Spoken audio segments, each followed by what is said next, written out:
And it's time for Lefties Losing It. And let's start with fallen celebrity Ellen DeGeneres, who is such a horror show that she's been variously described by staff and guests as toxic, terrifying, manipulative, demeaning, and the worst and meanest person I've met. Yes, that fake persona, the down-to-earth girl with a sunny disposition, well, that all fell apart when those who worked with Ellen exposed what she was really like behind the scenes, including this terrifying tidbit from a cameraman who alleged that an employee was pressured to move their child's bone marrow transplant to accommodate Ellen's schedule. Yikes. So naturally, we are just desperate to know what lefty Ellen, who fled Trump's America to move to the UK, thinks about ICE and efforts to deport illegal immigrants. Hey everybody, I just wanted to say I am so sorry for what is happening in Minneapolis and our country, really, but specifically Minneapolis right now, because it's where I shot my last stand-up special, and everybody there couldn't have been more lovely. I shot it there because they say it's the happiest city in America, and I found that to be true. So my thoughts and my prayers are going out to everyone, and I'm proud of everyone who's protesting peacefully, and I am sorry for anyone who has been hurt just for protesting, for doing what you should be doing. Oh, she's proud of the protesters, is she? The supposedly peaceful protesters who spit on ICE agents, who attack them, try to run them over. And good news, these feral protesters aren't just busying themselves storming churches and attacking law enforcement and trying to help criminals escape deportation. They're devoting a whole day to a walkout. This is a campaign headed by actress Frances Fisher. She's as mad as hell. I'm as mad as hell, and I'm not gonna take it anymore. On January 20th, we are walking out to free America. And walking in to remove the regime. We're walking out of work, walking out of school. We're walking out of anywhere and everywhere. Because it's past time that we stop cooperating with fascism. It all sounds a little bit insurrection-y to me. They want to remove the regime, as they call it. They mean the democratically elected president who won in a landslide? Congress has the power to remove a tyrant from office.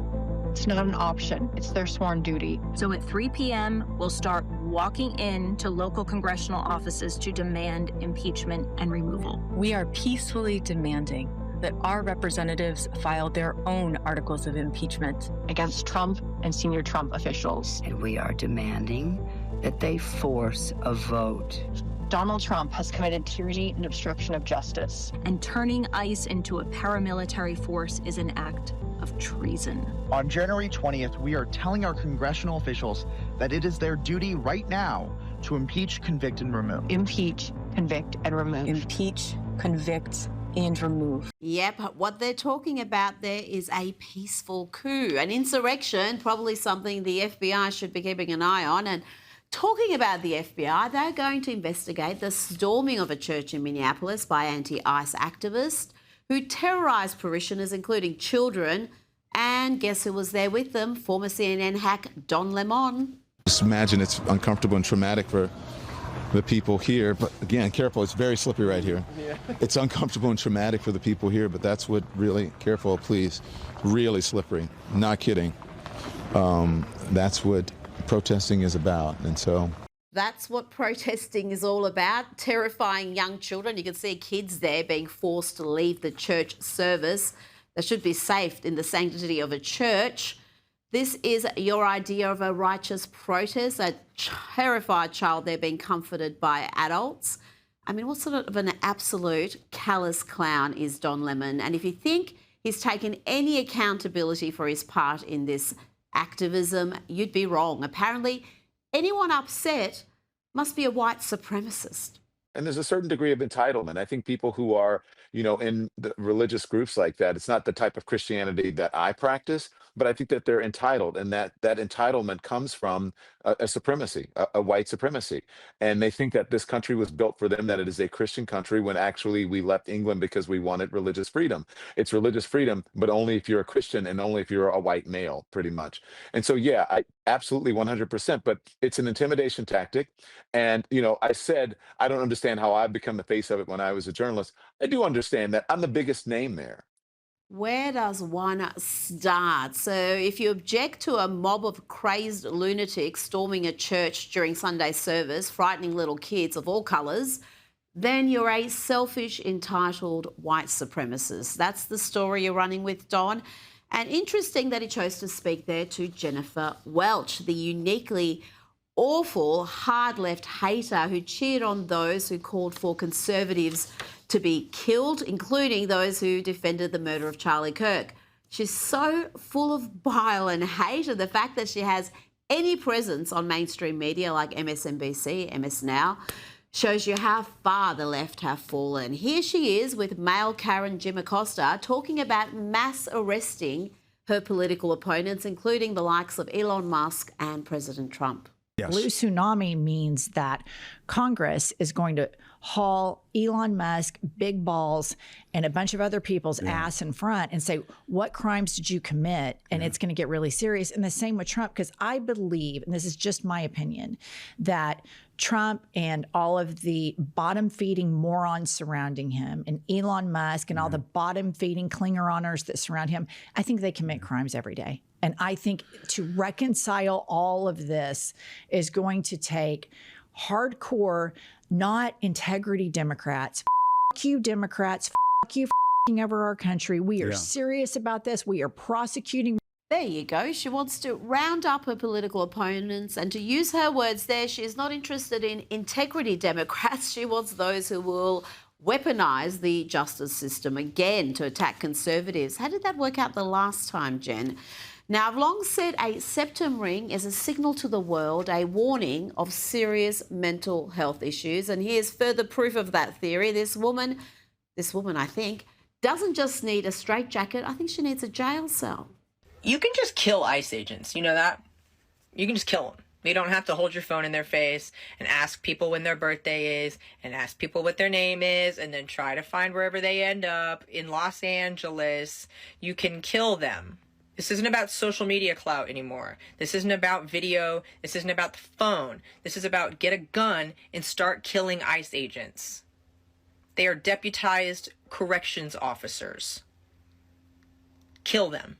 Now, while Hollywood continues to alienate half their potential audience by being stupidly woke at every given opportunity, there are those in the entertainment sector bucking the trend. Not many, mind you, but there are programs like the brilliant Landman that mock the left. Here the program confronts the excesses of the trans movement, including the obsession with pronouns. So what are your pronouns? My pronouns? I would hope that's pretty clear. Yeah, I don't make assumptions. You could identify as a sunflower. You know, I've been told I look like one. I use they, them. You know, I've always been curious. Why they, them? Because there's just one of you, and those are plural pronouns. Just never really understood the hoopla of pronouns. My name's Ainsley, and I just can't really come up with a reason why you would address me in third person in a conversation that I'm a part of. So if you do, I'm probably not there. So I wouldn't really know what pronouns you're using anyways. So why would it matter? This is my safe space, and I need my environment crafted to support my mental health. And Landman also shows the manner in which universities enforce hard left conformity. This program shows who the real bullies are. Yeah, I don't get the sense that she wants me to express myself at all. How so?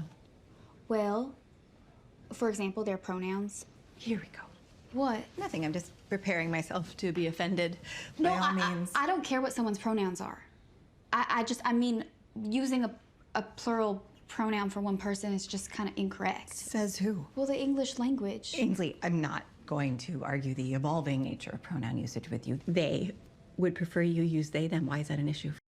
Let's bring in Sky News contributor Kosha Gator. Kosha, the popularity of Landman, I think, speaks not just to the quality of the program, but the desire out there for Hollywood to tackle these issues, because anytime they do cover it, it seems to be in a very skewed fashion. Indeed. From a business perspective, it's such a wide open field. For anybody willing to do it, there's literally half the country, tens of millions of people who are crying out for quality content in this space. That's why you see some of it coming up in the alternative media space, but not so many mainstream directors, producers, creators. Taylor Sheridan, the creator behind this, also of Yellowstone. He's from Texas. He very smartly doesn't wear his politics on his sleeve, we can infer. But he's creating art. He loves to depict rural, working class settings. Yes. Obvious, rugged masculinity, natural femininity, like these characters here when you see that. And it's almost like he's doing a wink and a nod, I think, to half the country about what he's talking about. Now, let's talk about that storming of the church in Minneapolis. I played footage of that last night. Just incredible scenes to see these anti-Trump, anti-ICE protesters storming a church. They were joined by Don Lemon, and here he lectures the preacher about what Jesus would really want. What do you think of this? I mean, this is unacceptable. It's shameful. It's shameful to interrupt a public gathering of Christians in worship. So, but there were folks who will say, I have to take care of my flock. Okay, but listen, we live in there's a constitution in the First Amendment to freedom of speech and freedom to assemble and protest. We're here to worship. We're here to worship Jesus because that's the hope of these cities. That's the hope of the world is Jesus Christ. I want to be very respectful. Please don't push me, though. We're here to worship Jesus. Yes. That's why we're here. Yeah. Okay, that's why we're here. Okay. That's what we're about. Don't you think Jesus would be understanding we're about and love these folks? We're about spreading the love of Jesus. I mean, the nerve of him saying, "Oh, don't touch me," as he gets into the man's personal space, telling him what Jesus would really want. There are calls now. People are irate about this. It's like they've crossed a line. And there are calls for everyone involved in that action to be investigated, to possibly be charged. There are Assistant Attorney General Harmeet Dillon, head of the Civil Rights Division, is exploring the FACE Act, which is about protecting freedom to worship and religious freedom. Don Lemon and the others are, of course, going to argue freedom of speech and the First Amendment, and that will run its course depending on how far they prosecute. But this did disrupt a place of worship during a time of worship, and so there is some argument there that legal scholars are saying there might be a case. I do think the Trump administration also understands the power of setting examples, like making examples of people, and you get one or two high-profile ones like this, since Don Lemon is involved. It could be a deterrent. I don't know that. That will take a long time. I think the other issue, too, everybody knows this, is Don Lemon is looking for his second act after CNN, and so he just wants to go where he thinks there's conflict and a viral story, and insofar as that goes, I guess it's working. He's in the news a lot. Well, it's working. He's got superstar Nicki Minaj weighing into this issue. She's attacked him personally, and she also posted this image from inside the church. You can see there, looks like parents comforting their child, the terrified kids in there. She wrote, "The world is watching." Kosha, Minaj has really leaned into defending Christians and Christianity. We saw her talk about persecuted Christians in Nigeria, and now churchgoers in Minneapolis. And Don Lemon probably didn't see that coming, because you're right, superstar with many more fans online than him. She is leaning in, and it kind of links to the previous topic, too. Another example of somebody from the entertainment industry daring to buck the trend or, come out in support of religion. You see them here and there, but it used to be anathema. It used to be career suicide. To do that, I guess she's, too big to cancel. And it is refreshing because she does lend a different credibility to the cause. She brings a different audience that's maybe more open or willing to listen to her than somebody, of the right. And I think it's a good thing. Now, we're seeing these protests ramp up. Obviously, a lot happening in Minnesota, but also elsewhere in the country. They have a day of protest coming up in the next 24 hours. How do you see that impacting the midterms? It's months away, but does it help Donald Trump, or does it paint a picture of chaos and disunity, and is it just going to help the Democrats really get a fantastic result come November? Yeah, you put your finger on a key question. I think I was looking at some of the polling where 67% of Republicans are fully in support of it. They want all illegals out, not just violent illegals who went on to commit violent crimes, but all illegals. That is a massive shift. The party was not there even 10 years ago. But it was something like 50 to 55% of the country actually thinks that that ICE agent went too far. They see Renee Good as a little bit of a victim, even if legally that may not be the case, just the optics of it. So that's tricky. It's pretty split, and there's a big contingent of people. It's all Democrats and independents, which are important in the midterms, that don't like this and don't like the idea of armed agents out in the streets, even if they're justified. About 2020 and that whole summer of love we had with the BLM riots across the country, $2 billion worth of damage, more than a dozen people killed, many more bashed. And though I would imagine most of the country wouldn't have been supportive of any of that, it did paint a picture of chaos, and I think it helped the Democrats, and it seems like they're trying to emulate that come the midterms. And when you get something like this, these conflicts are bound to happen, even if the ICE is in the right legally, just in the court of public opinion, they are able to make hay of it. So I think that, coupled with the economy and other issues that are maybe not going exactly as the Trump administration and Republicans want, it's going to be very, very tricky, the midterms. We don't know how it's going to go. No, it's way too early right now. But let's have a little light relief courtesy of Town Hall Media and Tim Walz, Tampon Tim Walz. I would not put it past this administration to target midnight mass services amongst folks going to worship. Renee Good! Renee Good! Renee Good! Where are you? Where are you? Where are your people? Why are you not at Whipple every day fighting for the humanity?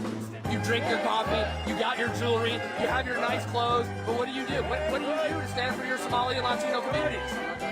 It's always the way with the left. It's all about projection. They are guilty of precisely what they're accused their political opponents of doing. Always. And Tim Walz, I think, what did he say in the debate? Knucklehead? He tends to be a knucklehead. So he did not pick the best example there, and the timing couldn't have been worse.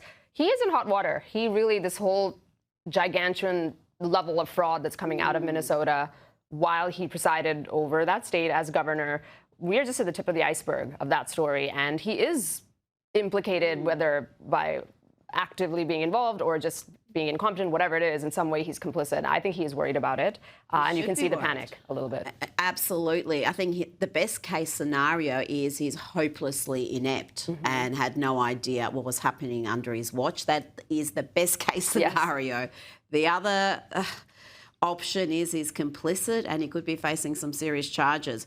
Now, before you go, the issue of biological boys and men in women's sport has been spoken about a lot recently. The Supreme Court has heard arguments in 2 constitutional cases regarding the participation of transgender athletes at the K-12 and college level. Do you expect the court to settle this matter once and for all? Are we still going to have the states doing their own thing and the Trump administration doing its own thing? This, I think the result is due in June, July, in the summertime. And the reading seems to be, people expect that 6-3, the conservative majority, will uphold the current ruling, which is that those 27 states, the red states, essentially, who banned this, can do so. And it's primarily on the core argument that they're bringing. And also on top of that, there's a federalism argument, too, that it should be at the local level. People are still debating this. We wish they weren't, but they are. And so let the states have the power, which is good that at least those Idaho and West Virginia, who are the plaintiffs here, will come out victorious. However, the other 23 states who have not banned men from participating in girls' sports, they will continue to do what they're doing. There's a big case down the road that they're going to hear where would they nationalize that ban? That one, it looks like even the conservative judges won't go there, and they'll rely on the federalism argument, which will mean that you'll have more of the red part of the country looking red and the blue part of the country looking blue, and life is very different if you live in Texas versus California. Fascinating. And yeah, listening to some of those arguments being put, a couple of those Liberal judges, I mean, you just have to wonder how they ever made it onto the Supreme Court. The questions were just so infantile and almost embarrassing to listen to the exchanges. Kosha Gator, thank you so much for your time tonight. Pleasure. Now, while the majority of Americans, including a big majority of the Latino community, were thrilled that the Trump administration removed Venezuelan dictator Nicolas Maduro from power, there are some who are unhappy about the flow of narcotics into America slowing pushing up prices. Here is Alex Stein addressing his local council. Because ever since that jerk Donald Trump arrested Nicolas Maduro, I can't find cocaine in the city to save my life. And if I do get a guy on the phone, I get the drug dealer on the phone. I'm like, Ivan, I need an 8-ball. You realize how much an 8-ball costs now? Do you know how much an 8-ball costs, Cheryl? A lot of money now. All because Nicolas Maduro. You know, I'm sick of Donald Trump outlawing my ability to access cocaine in this freaking city because Flomo's got the best blow. Flomo has got the best blow. But with all that being said, I just want to say, for all of the people that are seeking asylum out of Venezuela, all big booty Latinas are welcome at my place. All big booty Latinas, if you're a 9, you're fine. Alex Stein joins me now. Alex, were the members of Flower Mound Council sympathetic to your plight? You know what? Surprisingly, they were not sympathetic whatsoever. And a couple of police officers talked to me as soon as the meeting was over. But luckily, they kind of know who I am and they understood what I was trying to do. So thank God I didn't get arrested at that meeting. Well, yes, also your sign inviting big booty Latinas, whether they're illegal or not, to reside at your house. I think that would have raised a few eyebrows in itself. Now, we all know about the unprecedented fraud in Minnesota, billions of taxpayer funds squandered, stolen. But that hasn't inspired other blue states and cities to look in their own backyards for similar schemes. Here is Seattle Mayor Katie Wilson explaining why she's reluctant to investigate claims of Somali fraud in Seattle. It's problematic to have random people showing up to daycares. Yeah, I mean, I think the fear in the Somali community is real. The fear in immigrant communities are real, so we're taking that very seriously. Along those lines, have you asked anyone to follow up on the fraud claims, either to the Department of Immigrant and Refugee Affairs or SPD? No. So there's, as far as you're concerned right now, there's no reason to suggest there's any sort of fraud? This whole issue is not really about fraud, right? It's about dividing and conquering. It's about making an immigrant community a target.